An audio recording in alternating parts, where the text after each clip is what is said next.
Hi guys, this is Pawan Pandey. Welcome to my YouTube channel Pandey Indian education. ये हमारा chemical reaction and equation का part 4 है। Videos काफी छोटा होने वाला है। इस वीडियोस में हम लोग कोई भी क्विक रिकैप करने वाले नहीं है। आप नहीं देखे हैं तो आपको डिस्क्रिप्शन बॉक्स में तीनों वीडियोस के लिंक मिल जाएंगे, आप उसको जाकर देख लीजिएगा। ठीक है, हम इस वीडियोस में रिडॉक्स और effects of oxidation in our daily life mean density और कोरोजन के बारे में हम लोग पढ़ने वाले हैं। इस वीडियोस में हम लोग बहुत बहुत इंपॉर्टेंट क्वेश्चन टर्म्स को समझने वाले हैं, जैसे कि कोई भी केमिकल रिएक्शन इक्वेशन से oxidising agents and reducing agent के बारे में हमेशा क्वेश्चन पूछा जाता है, और रेंसिडिटी और कोरोजन से भी क्वेश्चन पूछे जाते हैं। तो आज का क्वेश्चन का टर्म वीडियोस बहुत इंपॉर्टेंट है, तो वीडियोस को बिना स्किप किए हुए पूरा देखिएगा। ठीक है, तो बिना टाइम वेस्ट किए हुए हम आज के वीडियोस को स्टार्ट करते हैं। तो हम सबसे पहले हम लोग समझते हैं रिडॉक्स होता क्या है।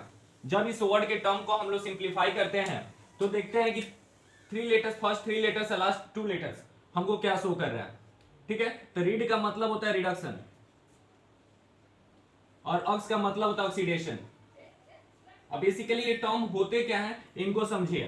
ठीक है, तो कोई भी रिएक्शन में अगर कोई भी सब्सटेंस ऑक्सीडेशन को गेन कर रहा है, यानी कि एडिशन ऑफ ऑक्सीजन, कोई भी सब्सटेंस में अगर रिएक्शन में ऑक्सीजन का एडिशन होता है तो ऑक्सीडेशन कहलाएगा।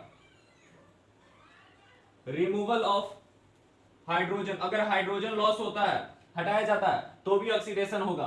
फिर loss of electron from any element, तो ऑक्सीडेशन कहलाएगा। तो इसी को हम लोग बोलते हैं ऑक्सीडेशन। फिर समझते हैं हम लोग रिडक्शन। तो रिडक्शन होता क्या है, तो रिडक्शन में बेसिकली जैसे यहाँ पे एडिशन ऑफ ऑक्सीजन हुआ था, उसी तरह यहाँ पे रिडक्शन में बात करेंगे तो रिडक्शन में हमारा रिमूव ऑफ ऑक्सीजन हो जाएगा। ठीक है, ऑक्सीजन को हटाया जा रहा है उसको हम लोग रिडक्शन बोलेंगे।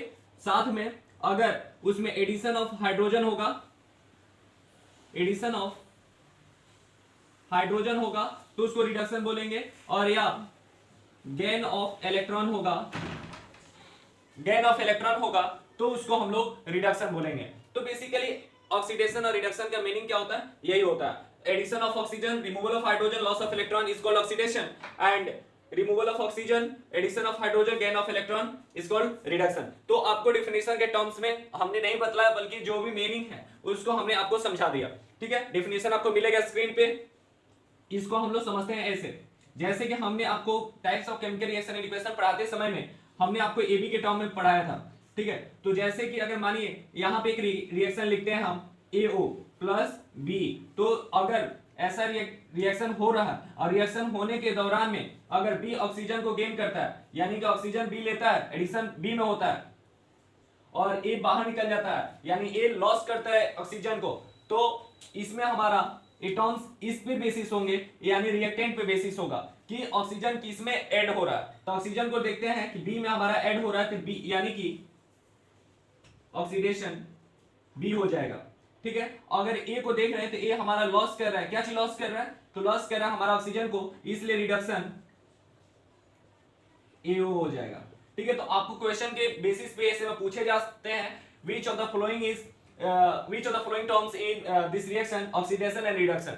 ठीक है, तो आपको ऐसे क्वेश्चन दिए जाएंगे तो आपको बतलाना होगा। जैसे कि एग्जांपल लिखते हैं केमिकल रिएक्शन के बेसिस पे, इसको समझिएगा। ठीक है, बहुत इंपॉर्टेंट फॉर्मूला है H2S प्लस Cl2, तो हमारा बनता है रिएक्शन Cl प्लस, तो हमारा रिएक्शन बनता है HCl प्लस S। ठीक है, S को आगे लिखिए, HCl को लिखिए।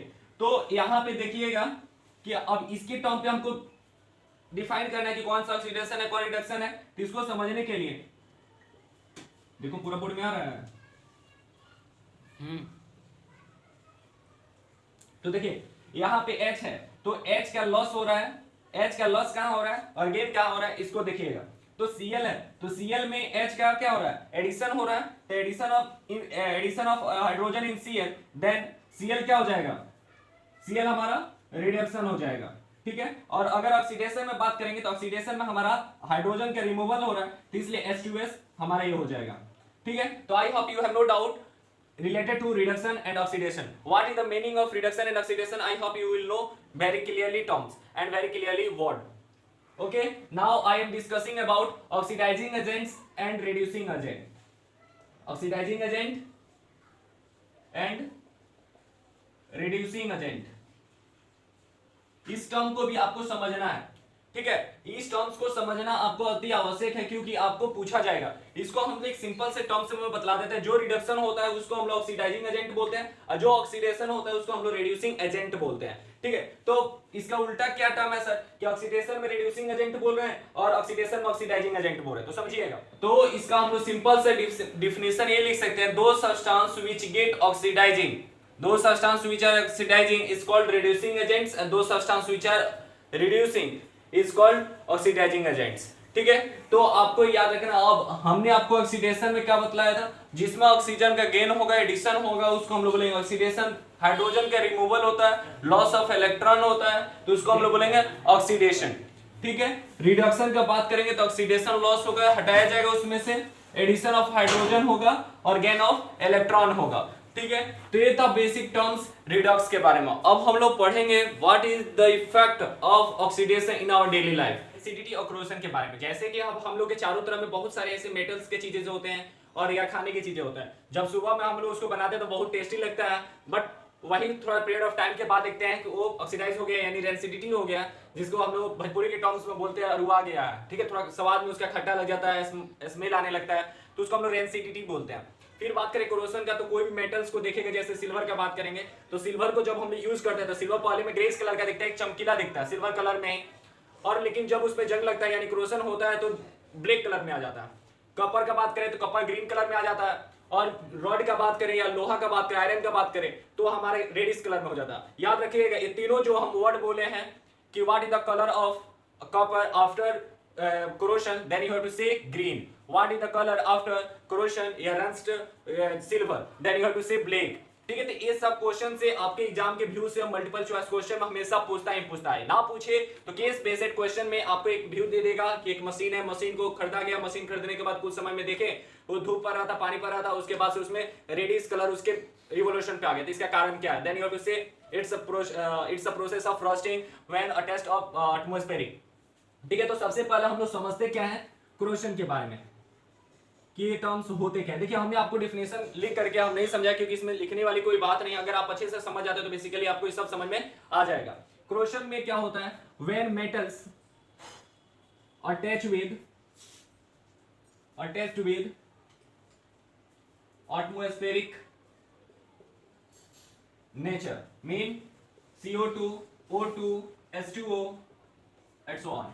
जब कोई भी मेटल्स इन सब एटमॉस्फेरिक नेचर में अटैच्ड होते हैं तो एक कोरोजन हो जाता है, जंग लग जाते हैं। जैसे कि लोहा है, लोहा को ऑक्सीडाइज होने के लिए जैसे लोहा है, तो अब आपसे पूछा जाए ये फेरस है, ठीक है, तो अगर इसमें H2O या O2 दोनों को संपर्क में लाएंगे तो ही रस्ट होगा, या सिर्फ वाटर को संपर्क में लाएंगे तो जंग लगेगा, या सिर्फ ऑक्सीजन को लाएंगे तो रस्ट होगा, कि दोनों को लाना अति आवश्यक है। आपको कमेंट बॉक्स में बतलाना है। मतलब क्वेश्चन करने का मतलब ये है, क्या लोहा को सिर्फ ऑक्सीजन के रूप में ला देंगे तो क्या वो रस्ट हो जाएगा, क्या लोहा को सिर्फ पानी से हम लोग टेस्ट कराएंगे तो जंग लग जाएगा, क्या दोनों ऑक्सीजन और वाटर दोनों की आवश्यकता है, तो आपको कमेंट बॉक्स में बतलाना होगा, ठीक है। तो बात करते हैं, जैसे कि हम लोग देखेंगे तो ये लोहा चाहे जो भी मेटल्स होते हैं एटमॉस्फेरिक नेचर में जंग लग जाते हैं। पहले तो आते हैं नया कलर में, मतलब नया दिखता है, लेकिन कुछ समय के बाद उसमें जंग लग जाते हैं। तो इसको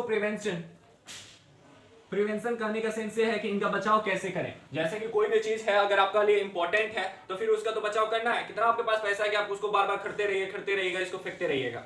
एज यू नो लोहा जो है रिन्यूएबल है, ठीक है।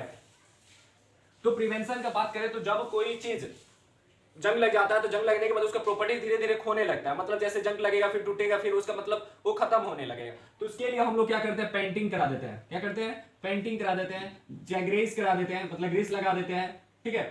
तो पेंट और ये सब चढ़ा देने के बाद से वो क्या होता है, कोरोजन नहीं होता है, एटमॉस्फेरिक नेचर में प्रभाव नहीं होता है। अब इसका डैमेज का बात करें तो डैमेज कहां कहां होता है, तो डैमेज आप जहां पे भी रखिएगा लोहा को वहां पे हो जाएगा। जैसे कि मान लीजिए चलिए घर बनता है आपका,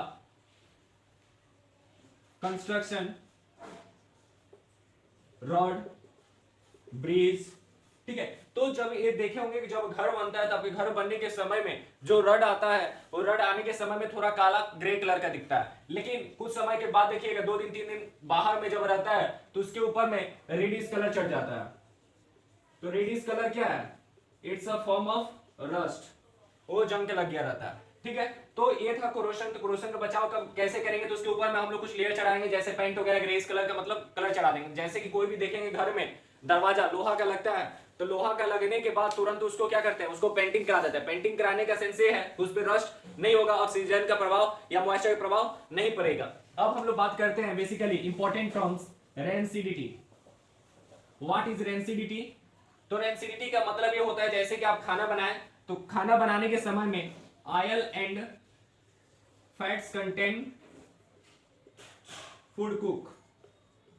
जब कोई खाना में तेल हो या फैट्स हो, वसा, इन दोनों चीज को मिला करके जब हम उसको बनाते हैं, तो उस खाना में देखेंगे कुछ समय के बाद क्या हो जाता है, उसका स्मेल और टेस्ट दोनों बिगड़ जाता है। यानी कि जब सुबह में बना तो उस समय में आपका टेस्ट जो था एकदम मतलब चाट जैसा आ रहा था, लेकिन शाम के समय में देख रहे हैं तो खट्टा सा स्मेल आ रहा है। ठीक है, मतलब थोड़ा बदबू जैसा स्मेल आ रहा है, और बदबू नहीं कहेंगे बट थोड़ा बुरा सा टेस्ट स्मेल आ रहा है, और टेस्ट में देखेंगे तो सावर पाया जा रहा है, यानी कि वो भोजन क्या हो गया, रेंसिडिटी हो गया। ठीक है, तो इसको बचाव करने के लिए हम लोग, इसका प्रिवेंशन करने के लिए हम लोग इसको एयर टाइट कंडेंसर में रखते हैं, एयर टाइट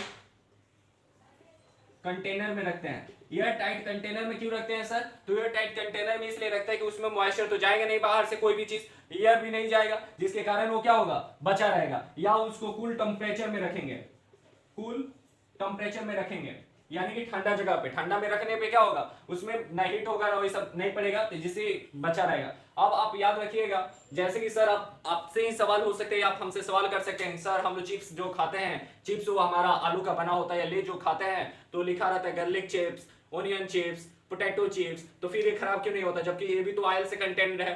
तो आपको बतला दें, जब आप चिप्स खरीदते हैं तो चिप्स खरीदने के दौरान में उसमें देखिएगा कि ज्यादा से ज्यादा 20-25 को मतलब तो लेज होते हैं, बट उसके अंदर में जब उस पॉकेट को फाड़ते हैं तब आपको मालूम चलता है कितना है। लेकिन जब 5 रुपया 10 रुपये 15 रुपए के जब पॉकेट खरीदते हैं तो मालूम चलता है इतना देर तक खाएंगे, इतना बड़ा पॉकेट है, बट इतना बड़ा पॉकेट नहीं रहता है, उसमें एयर भरा रहता है।